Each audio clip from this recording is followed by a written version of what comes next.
अब देखो inner radius कितना है, आर है, और आउटर रेडियस कितना है, cap are plus are, 2r हो जाएगा। भाई देखो ना, सेंटर से यहां तक आर है और सेंटर से यहां तक आर प्लस आर, 2r हो जाएगा। यानी कि ए की जगह आप क्या रखोगे, लिमिट कहां से चलेगी, x is equals to a की जगह हम लोग रखेंगे r, और x is equals to b तक लिमिट चली थी, तो b की जगह r प्लस आर यानी कि 2r रखेंगे, तो लिमिट चलेगी r से 2r। ठीक, अब बस इसमें सेंट्रल एंगल दे दिया है, तो अगर आप एक एलिमेंट लेते, अब आप संभाल लेना, मैं आपको यहीं पे दिखा दे रहा हूं। अगर हम लोग यहां सेंटर से x डिस्टेंस पे जाते, ठीक, सेंटर से x डिस्टेंस पे जाते, और अगर हम लोग यहां पे एलिमेंट लेते एक, ये वाला मान लीजिए, अरे भाई मान लेना ऐसे, तो पता है खास बात बस इतनी है कि इस एलिमेंट के लिए, ये जो एलिमेंट आपका होता है ये वाला, बस इस एलिमेंट के लिए ना आपको ये वाली लेंथ निकालना यहां पर प्रॉब्लम होती है, और लेंथ हम लोग निकालते आर्क लेंथ के फॉर्मूले से, क्लास 10 से। चेक करिए ये वाला आर्क लेंथ कितना हो जाएगा, अगर सेंट्रल एंगल 30 है आपका, तो आर्क लेंथ क्लास 10 के फॉर्मूले से आर्क लेंथ आता theta by 360 into 2πr into 2π into radius, यही आता। ठीक है, तो ध्यान से सुनिए, इस एलिमेंट में, जो एलिमेंट मैंने आपको दिखाया है, सेंटर से x डिस्टेंस पे जाके ये जो एलिमेंट आपको मिलता है ये वाला, इस एलिमेंट का लेंथ कितना ट्रेवल करता, लेंथ कितना ट्रेवल करता, अब मैं लिखने जा रहा हूं, डी आर स्मॉल एलिमेंट का जो रेजिस्टेंस होता, रेजिस्टिविटी रो इनटू लेंथ जो ट्रेवल होती वो इतनी ट्रेवल होती, मैं ऊपर निकाल दे रहा हूं कितना है, थीटा की जगह 30 अपॉन 360 इंटू 2π, और एलिमेंट के लिए रेडियस कितना था, x था। ठीक, ये गया, और 2 1 जा 2 इंटू 18 और 3 1 जा 3 6 जा, तो पाई x बाई 6 ये आपकी लेंथ होती, करेक्ट, ये आपकी लेंथ होती। तो जो स्मॉल एलिमेंट का रेजिस्टेंस होता रो इंटू एल कितना हो जाता, पाई एक्स अपॉन में 6, ये लेंथ हो गया, अपॉन में एरिया। अब इस का एरिया कितना होता, तो एरिया तो आपका थिकनेस इसकी dx है, समझिएगा जरा ध्यान से, ये देखिए ये एलिमेंट है आपका, एलिमेंट को भाई ठीक से देख लो, यहाँ ठीक से प्रिंट नहीं है, यहाँ ठीक से प्रिंट नहीं है,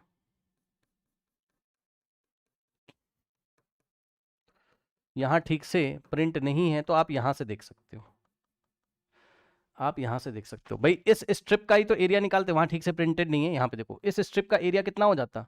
इसकी थिकनेस dx, और ये वाली जो हाइट है आपकी, हाइट कितना दिया हुआ है, एक सेकेंड देख लेते हैं जरा, हाँ ठीक है, पढ़ लेते हैं एक मिनट जरा, कुछ दिया होगा। Electric current flows through the circular strip indicated in the diagram, find the resistance of the plate if the material has the conductivity. अच्छा,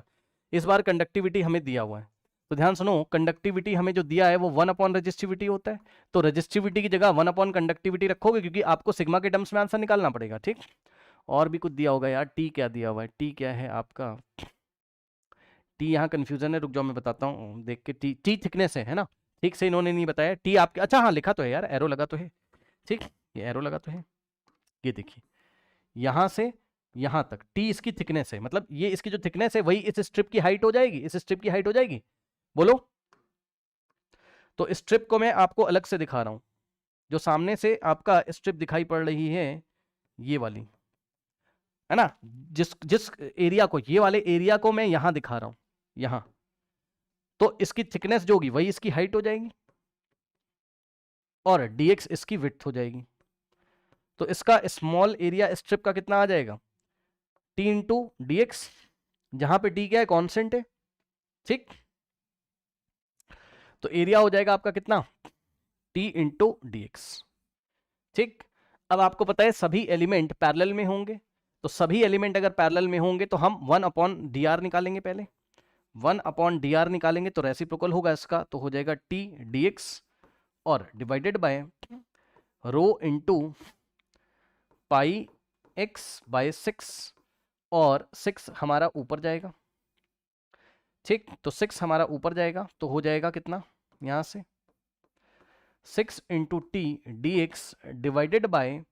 रो pi x, rho pi x, और हम रो की जगह 1 अपॉन सिग्मा रख सकते हैं, तो ध्यान से सुनिए, ये वाले रो की जगह हमने 1 अपॉन सिग्मा रखा। ठीक, तो सिग्मा जाएगा ऊपर, तो फाइनली आएगा हमारे पास 6 into sigma into T D x, और divided by pi into X. बस अब इसको इंटीग्रेट कर दीजिए, सभी पैरेलल में होंगे आपके एलिमेंट्स, ठीक। तो 1 upon R total is equals to integration of 1 upon d R is equals to integration जब हम करते हैं तो लिमिट हमारी आर से 2r लगेगी, और इसको इंटीग्रेट करोगे तो 6 सिग्मा अपॉन पाई बाहर आ जाएगा। 6 सिग्मा टी भी कांस्टेंट है, थिकनेस कांस्टेंट है। 6 सिग्मा टी अपॉन पाई बाहर, 6 सिग्मा टी अपॉन पाई बाहर, और बचेगा 1 अपॉन एक्स dx, और यहां से आता 6 सिग्मा टी अपॉन पाई, और 1 अपॉन एक्स का होगा ln x, और लिमिट लगेगी r टू 2r, तो अपर लिमिट माइनस लोअर लिमिट हम लोग करेंगे, है ना। तो यहां से आएगा 1 upon R total is equals to 6 sigma t upon में पाई, अब ln 2r upper limit minus lower limit, है ना, ये इस तरीके से। तो यहां से आप करेंगे तो 1 upon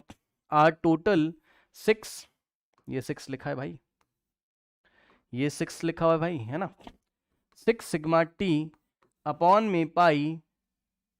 log m minus log n, तो लॉग m बाय n, ठीक है ना, लॉग m बाय n। तो अगर आप ध्यान देंगे तो r से r आपका गया, और फाइनल जो आंसर आपका आता 1 अपॉन आर टोटल, जरा ध्यान देंगे स्टूडेंट्स, लॉग ऑफ 2 बचा, 6 सिग्मा टी इंटू में लॉग ऑफ 2 यानी कि ln of 2 divided by pi. अब हम रेसिप्रोकल अगर ले लेते तो हमारे पास आंसर आता R total is equals to pi divided by 6 sigma t ln 2। ये इस तरीके से आपका आंसर इस बार आता, मेरे ख्याल से कोई डाउट नहीं होना चाहिए। Let me check the answer भाई, यस बिल्कुल सही आंसर है 6 sigma t into log of 2। ठीक, अब आइए बढ़ते हैं हम लोग एक और एडवांस लेवल का, आपके एग्जाम में जो क्वेश्चन आया है ना, ये सब क्वेश्चन को एग्जाम में नहीं आया था, आ सकता है